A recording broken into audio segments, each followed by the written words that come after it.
भारत चीन गतिरोध पर बोले राजनाथ सिंह, जब तक इस शरीर में प्राण है भारत की 1 इंच जमीन पर कोई कब्जा नहीं कर सकता।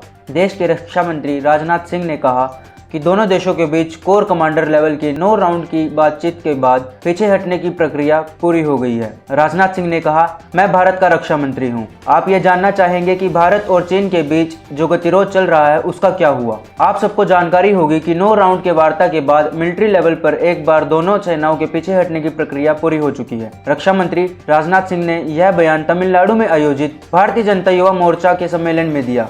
राजनाथ सिंह ने आगे कांग्रेस पर निशाना साधते हुए कहा, भारत चीन गतिरोध मामले पर कांग्रेस हमको बदनाम करने की कोशिश करती है और कहती है हमने भारत की जमीन गंवा दी। मैं आपको विश्वास के साथ कहना चाहता हूं, जब तक इस शरीर में खून है, प्राण है, भारत की 1 इंच जमीन पर कोई माई का लाल कब्जा नहीं कर सकता। राजनाथ सिंह ने कहा, भारत अपनी सीमाओं में किसी भी तरह की एक तरफा कार्रवाई को अनुमति नहीं देगा। जो भी इस तरह की कोशिश करेगा उसके लिए कोई भी कीमत चुकाएगा। विपक्ष पर निशाना साधते हुए राजनाथ सिंह ने कहा कि कांग्रेस भारतीय सेना की बहादुरी पर शक करती है। क्या यह भारत के जवानों का अपमान नहीं जो भारत के लिए सर्वोच्च बलिदान देते हैं? Unfortunately Congress party Indian army की ब्रेवरी और करेज पर डाउट करती है।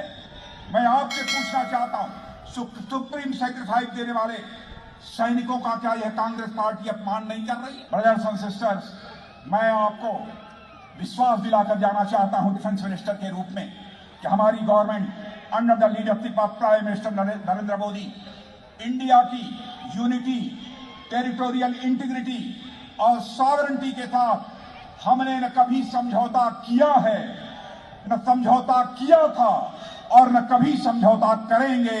यह आपको विश्वास दिलाकर जाना चाहता हूं। कोरोना वायरस मुद्दे पर राजनाथ सिंह ने कहा, हमने सिर्फ कोरोना पर ही काबू पाने में सफलता नहीं पाई है, बल्कि इसकी मेक इन इंडिया वैक्सीन बनाने में भी सफलता पाई है। इसका इस्तेमाल हम केवल देश में ही नहीं कर रहे, बल्कि दूसरे देशों को अपनी वैक्सीन देकर उनकी मदद भी कर रहे हैं। राजनाथ सिंह बोले, कोरोना वायरस महामारी की वजह से भारत की अर्थव्यवस्था पर भी बहुत बुरा असर पड़ा है, लेकिन हमारी सरकार ने अच्छा काम किया है। अब IMF ने भी यह कहा है कि 2021-22 में भारत की GDP में 11% की बढ़ोतरी होगी।